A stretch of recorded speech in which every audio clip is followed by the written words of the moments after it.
Bienvenue sur FLC, French Learning Channel. Apprenons le français de manière simple et agréable. C'est parti! Bonjour à toutes et à tous et bienvenue sur FLC French Learning Channel, votre podcast préféré pour apprendre le français tout en explorant des sujets passionnants. Je suis Claire et aujourd'hui, avec Jérôme, on va parler d'un thème essentiel dans la vie personnelle, professionnelle et même amoureuse. Comment se faire respecter? Bonjour à toutes et à tous et bonjour Claire. C'est un plaisir de vous retrouver pour un nouvel épisode et je dois dire que celui-ci me tient particulièrement à cœur. Le respect, ce n'est pas seulement une question de politesse ou de bonne manière. C'est un besoin fondamental. On a tous besoin d'être pris au sérieux, d'être écouté, de se sentir considéré. Exactement. Et pourtant, ce n'est pas toujours évident. Il y a des gens qui inspirent naturellement le respect et d'autres qui ont l'impression de devoir se battre constamment pour être reconnus. Alors la grande question, c'est qu'est-ce qui fait qu'on respecte quelqu'un? Est-ce une question d'attitude, de langage, d'énergie, d'éducation, de statut social? On va essayer de répondre à tout ça ensemble à travers une conversation naturelle, pleine d'exemples et de réflexions pour vous aider à améliorer votre français. Et on commence tout de suite par une vérité un peu inconfortable. On ne peut pas obliger quelqu'un à nous respecter. Le respect, ça ne se commande pas, ça ne se mendie pas, ça se construit. Et surtout, ça se mérite. Ça ne veut pas dire qu'on doit tout faire pour plaire aux autres, mais il faut comprendre que nos comportements, nos paroles, nos choix de vie influencent la façon dont les autres nous perçoivent. Et justement, le premier élément fondamental, c'est la façon dont on se respecte soi-même. Ça peut paraître banal, presque cliché, mais c'est absolument vrai.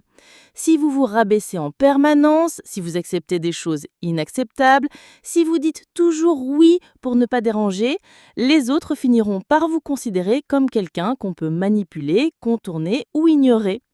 Le respect commence par l'intérieur.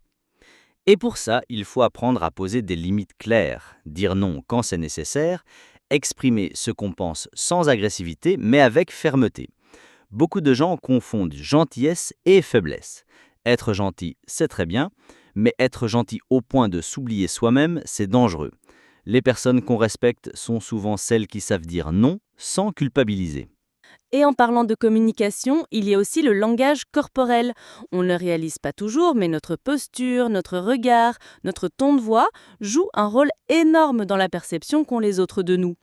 Quelqu'un qui évite le regard, qui parle trop doucement, qui s'excuse tout le temps, envoie un message de doute, de manque de confiance. Tandis qu'une personne qui se tient droite, qui parle calmement mais clairement, inspire tout de suite plus de respect. Et ce n'est pas une question de domination, mais d'assurance. L'assurance, c'est différent de l'arrogance.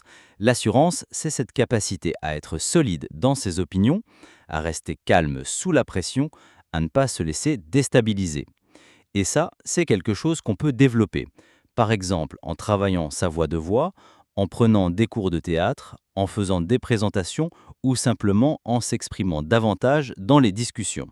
Mais se faire respecter, ce n'est pas seulement une affaire de parole, c'est aussi une affaire de cohérence.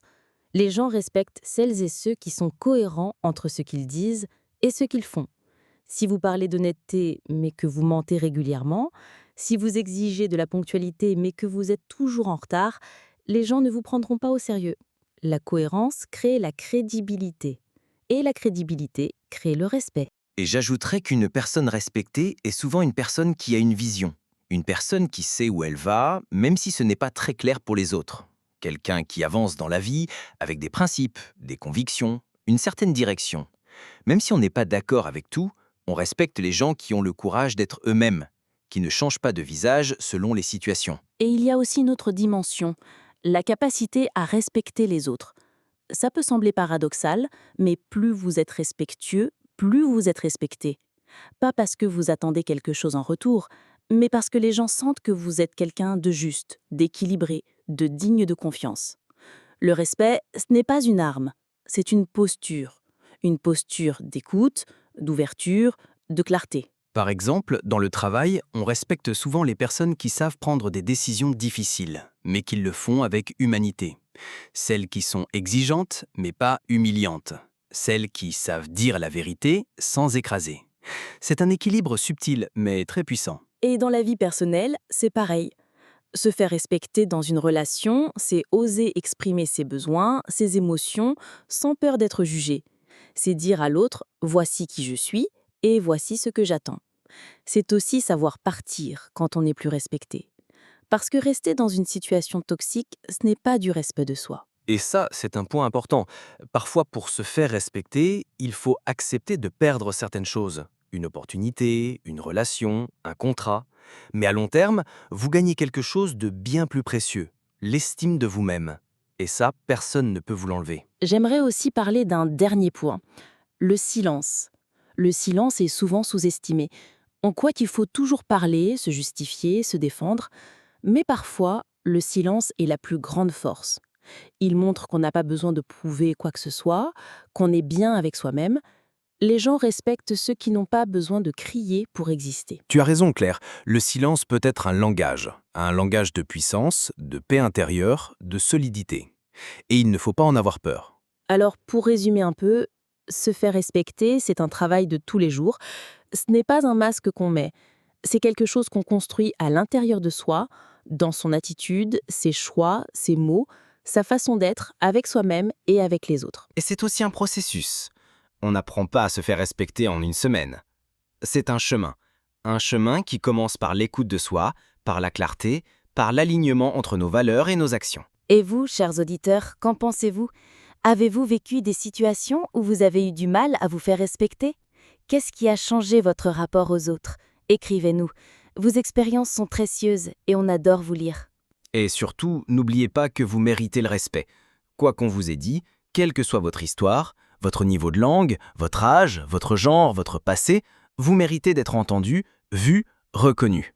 Merci à toutes et à tous pour votre écoute fidèle. On espère que cet épisode vous a aidé à réfléchir, à vous affirmer et à progresser en français. Si c'est le cas, abonnez-vous à notre chaîne FLC, French Learning Channel. Partagez ce podcast avec vos amis et laissez-nous un commentaire. Et bien sûr, on se retrouve très bientôt pour un nouvel épisode. Prenez soin de vous, parlez français avec conscience et surtout, respectez-vous. À très bientôt sur FLC French Learning Channel. Merci de nous avoir écoutés sur FLC, votre référence pour maîtriser la langue française. N'oubliez pas de vous abonner pour plus de leçons et de ressources d'apprentissage. À bientôt!